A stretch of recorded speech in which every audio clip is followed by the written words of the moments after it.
Wilson. Thank you, Black Hole, for having me take part of your Ask an Artist feature. Hope I got the answers to your questions that you're looking for. Thanks for asking me.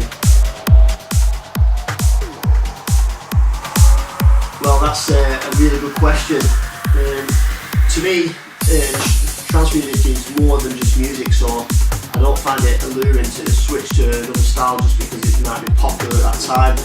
Trance music has become more of a part of life for me, like an everyday thing. I listen to trance, I'm producing trance. It's more than, like I say, it's more than just music. So just to go make a different style because it's more popular just seems a bit superficial to me.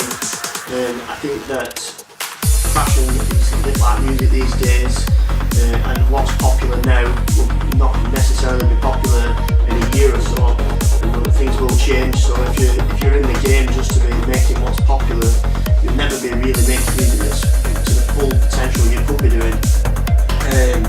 If I was to introduce people to trance music who've never heard it before, I would probably the best way to do it and get them all, a group of people into a room with a really good sound system and a few beers.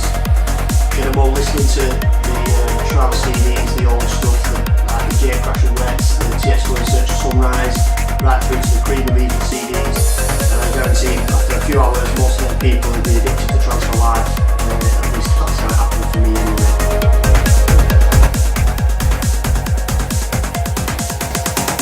That's another really good question, and I'd say if you're starting to make music, starting to produce music, I'd start from the very beginning and maybe get a program like Reason or something that's very simple to use.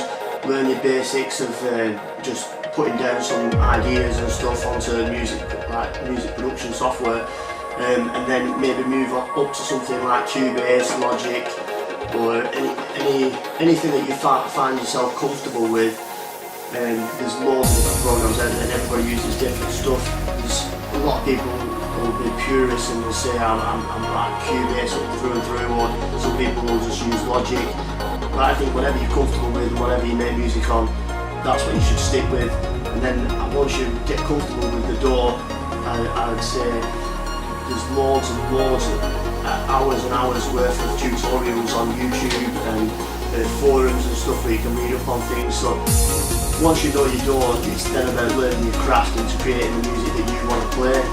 So I just research your stuff and then make sure you're on the ball with what sort of music you want to make. You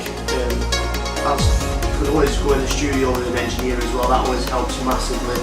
Going in the studio with somebody who's already making that sort of music what you want to make. A couple of days in the studio and having in the pocket to do the world of difference for your production.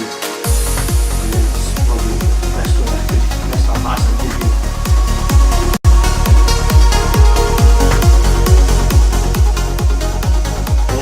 For me, it's always about the DJing. I started off as a DJ when I was about 15.